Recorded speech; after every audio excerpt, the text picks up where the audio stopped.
বেগুন ভাজা আর কপি আলু চচ্চড়ি। হ্যাঁ, কপিগুলো কোথায় আছে? কেটে রেখেছে? ভাপিয়ে রেখেছি। ভাপিয়ে রেখেছেন? ঠিক আছে। দেখো কপি আলু চচ্চড়ি হবে। কপিটা একটু ভাপিয়ে রেখে দেওয়া হয়েছে, আলুটা কেটে দিচ্ছে, আর বেগুন ভাজা হবে। আমি প্রথমে আগে আটাটা মেখে ফেলি।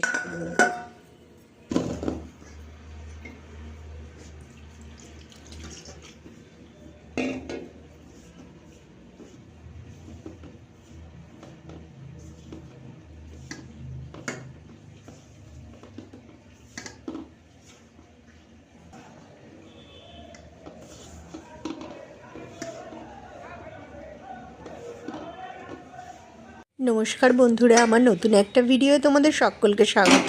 তো দেখো, আজকে সকালবেলা আলু আর ফুলকপি দিয়ে একটা তরকারি হয়েছিল। তো ফুলকপিগুলো আমি ভেজে নিলাম, কড়াইতে তেল গরম করে তার মধ্যে নুন আর একটু হলুদ আগে থেকে দিয়ে দিয়েছিলাম। তারপর ফুলকপিগুলো ওর মধ্যে দিয়ে দিলাম। দেখো ফুলকপিগুলো অনেকটা ভাজা ভাজা হয়ে এসছে, আর আমি এটা ঢাকা দিয়ে দিয়ে ভেজেছিলাম, তাহলে তাড়াতাড়ি ভাজা হয়ে যাবে। আর এইখানে দেখেছো কাটা আলুগুলো আছে, এগুলো আমি প্রেশারের মধ্যে দিয়ে দিলাম। আলুগুলো সেদ্ধ করে নেবো যাতে তরকারিটা খুব তাড়াতাড়ি হয়। তো আলু সেদ্ধটা আমি বসিয়ে দিলাম প্রেশার কুকারে, আর তারপরই আমি তরকারিটা বসাবো। তরকারিও হবে, আবার এদিকে রুটিও হবে। আর আটাটা আমি মেখে রেখেছি, তোমরা আগেই দেখতে পেলে। আর দেখো এই আলুর মধ্যে আমি একটু নুন দিয়ে আর সামান্য জল দিয়ে প্রেশারে এটা সেদ্ধ বসিয়ে দিলাম। এবার এটা সেদ্ধ বসিয়ে দিয়ে তারপর আর একদিকে আমি ওই কপিগুলো ভাজতে থাকলাম। কপিগুলো একটু আস্তে আস্তে ধিমে আছে ভালো করে ভেজে নিলাম। আর দেখো কপিগুলো মোটামুটি আমার ভাজা হয়ে এসছে। তো আমি তারপর কপিগুলোকে নামিয়ে নেব। দেখো কপিগুলো আমার ভাজা হয়ে গেছে, তো কপিগুলো আমি নামিয়ে নিলাম।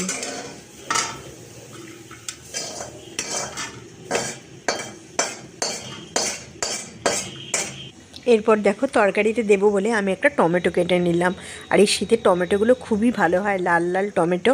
আর দেখো কিছুটা ধনেপাতাও কেটে নিলাম, কেননা এই তরকারিগুলো ধনেপাতা দিলে হেভি টেস্ট লাগে। আর শীতকালের ধনেপাতা তো 12 মাস পাওয়া যায় ঠিকই, তবে শীতকালে কিন্তু প্রত্যেকটা সবজির যেন টেস্টটা বেশি পাওয়া যায়। এই সময় ধনেপাতাগুলো খুব সুন্দর সুস্বাদু হয়। তো দেখো ধনেপাতাটাও আমি কেটে নিলাম। দেখো শুকনো লঙ্কার 5 ফোড়ন দিয়ে আমি তরকারিটা বসিয়ে দেবো। আর যে টমেটোটা কেটে রেখেছিলাম, এবার টমেটোগুলো এর মধ্যে দিয়ে দিলাম।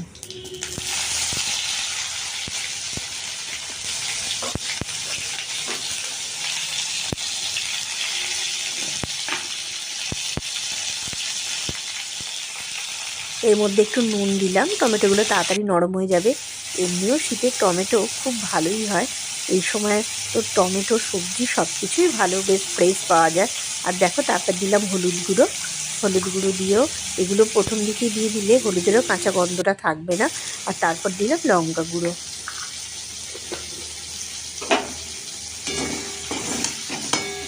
তো দিয়ে আমি এটা একটু ভাজা ভাজা করতে থাকলাম।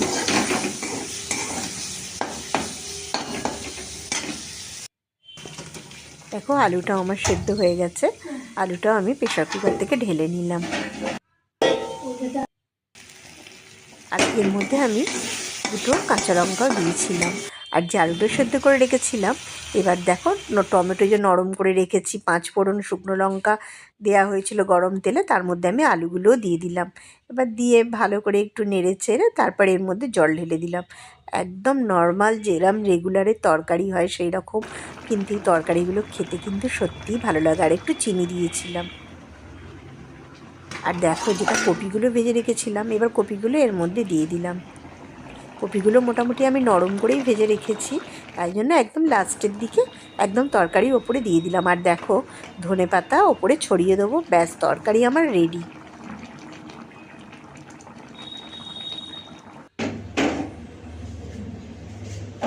তরকারি আমার হয়ে গেছে, এবার তরকারিটাকে আমি নামিয়ে রাখলাম।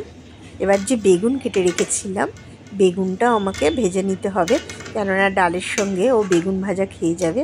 দেখো কড়াইতে আমি তেল গরম করতে দিয়ে দিয়েছি, আর বেগুনগুলো একটা একটা করে আমি দিয়ে দিলাম, কেননা বেগুনগুলো সব কটা ভাজতে হবে।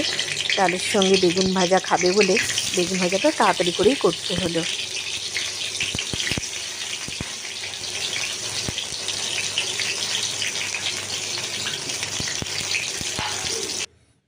দেখো বন্ধুরা, ওর তরকারিটা একটু শুকনো করে রেখে দিয়েছি, আর এদিকে আমাদের তরকারিটা একটু ঝোল রেখেছি। আজকে কটা রুটি হবে? 16টা। অনেক রুটি হবে। রুটিগুলো সেঁকে নিই।